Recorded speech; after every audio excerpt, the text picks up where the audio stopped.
ဒီနေ့မှာနော်ဒီနေ့မှာ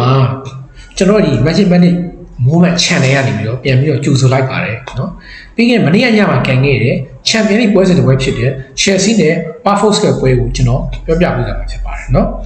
ပုံမှန်ကမနေ့2နာရီခွဲဆိုတဲ့အတွက်ကြောင့်နော် Chelsea ပိတ်သက်တွေလည်းအကုန်လုံးတော့ချိဖြစ်ချင်မှတော့ချိပေးလိမ့်မယ်ဒီပွဲကိုချုံကြည့်ရပထမ line နဲ့စပြောနော် line နဲ့မှာဆိုရင်တော့ဂိုးသမားတော့ထုံးစံတိုင်းပေါ့ဒီနီးပြတိတ်ကဒီလိုဂျားပွဲတွေဆိုရင်တော့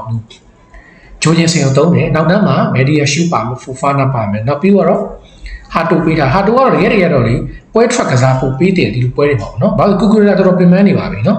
ကူကူရခင်ဗျာတော်တော်ယုံထားတာပေါ့နော်ဒီလိုနော်အဲ့တော့ဆိုတော့ဟာတိုလေးကလည်းမဆိုးပါဘူးနော်ကြည့်လိုက်တော့တယ်ကွဲလိုက်မှလည်းသူကကြတော့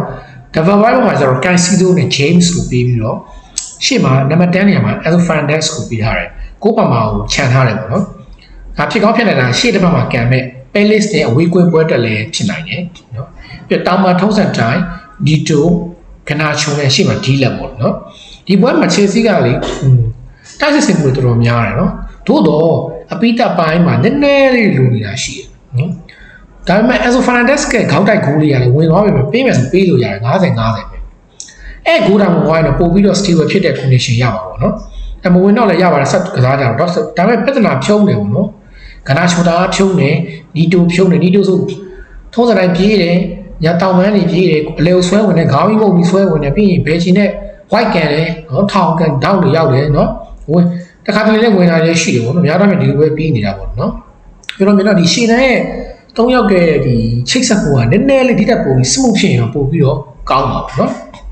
အဲဒီလိုနဲ့တွိုင်းနေပါဖြစ်အနိုင်တော့ရလိုက်ပါတယ်နော် Caicedo ခေါင်းတိုက်တယ်ပေါ့နော် Caicedo ခေါင်းတိုက်တာတော်တော်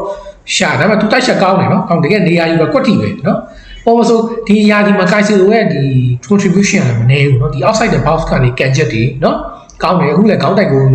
နိုင်သွားတယ်ဘယ်လိုဖြစ်ဖြစ်လေနိုင်ရင်ပြီးတာပဲ1-0ဆိုတော့ဟုတ်တယ်မလား clean sheet နဲ့နိုင်တယ်ကျွန်တော်တို့မော်ယိုလက်ထက်တွေတော့ဆိုရင်တင်ပိတ်တယ်သိပါတာနော်1-2-2ဒီလိုပဲသွားတာလေနိုင်တဲ့အနိုင်ထိန်းနိုင်တယ်ပြီးတာပဲပေါ့နော်ပြီးခဲ့တဲ့ Premier League ပွဲတွေမှာကြတော့နော်ကိုရှစ်ပွဲမှာတိတ်အတင်းရှုပ်အတင်းနေတဲ့ပွဲမှာတရေရနေပြီးတော့ရှုံးသွားတာတို့အနိုင်ကနေတရေဆိုတာဒါမျိုးမထိန်းနိုင်လို့ဖြစ်တာပေါ့နော်အဲ့တော့နောက်တန်းဒီတက်ပို့ပြီးတော့ stable ဖြစ်ပြီးထိန်းနိုင်တော့လည်းကောင်းပါတယ်ပေါ့နော်ဘာဖြစ်ဒီဘက်မှာအနိုင်3မှရတဲ့အတွက် Champion League table မှာအဆင့်8ကိုပြန်ရောက်သွားတယ်ဒါဆိုတော့နောက်တစ်ဆင့်တော့ကလည်း AC အရင်စိတ်မှုစရာဘလိုရဲ့အနေထားဖြစ်သွားပြီပေါ့နော်ဒီတက်တွေတိုက်စစ်မှုဒီတက်ညံ့ရောပြီးတော့စုဖြစ်ပြီးတော့ဒီတက်ကိုဂိုးသွင်းတေချာမယ်ဆိုရင်တော့လည်းနှစ်ကူ3ခုလောက်တော့လည်းရရင်တော့ပိုတော့ကောင်းတာပေါ့နော်ဒါပေမဲ့တစ်ဖက်က performance ကလည်းတေချာပြင်ဆင်လာတယ်ဒီလားဒီ low block နဲ့လေ defense ကိုတေချာပြင်လာတယ်နော်ပြင်လာဆိုတော့လည်းကောင်းပါလေနောက်ဆုံးတော့လည်းဟိုဖြစ်တာပေါ့နော်ကဲအဲ့ကျွန်တော်ပိတ်တက်ဒီအနေနဲ့ကလည်းနှစ်ပွဲဆက်တိုက်တော့နိုင်ခဲ့တာပေါ့နော်ရှေ့ကဘက်ကလည်း Brentford ပေါ့နော် Brentford ပထမအကျော်မနိုင်ခဲ့ပေမဲ့ဒီခက်မှာတော့2-0နဲ့ပေါ့မဆုံးနိုင်ခဲ့တယ်ဒီပွဲ clean sheet နဲ့နိုင်တယ်ကဲတော့ကျွန်တော်ရှေ့တစ်ဖက်မှာနော် Palace နဲ့ဝင်းခွင်ဒီစောင့်ကြည့်အောင်နော်ဒီလိုပဲခြေစွမ်းပြနိုင်မှာဆိုရဆူတောင်းပါတယ်ဟုတ်နော်အားလုံးကိုလည်းကျေးဇူးတင်ပါတယ်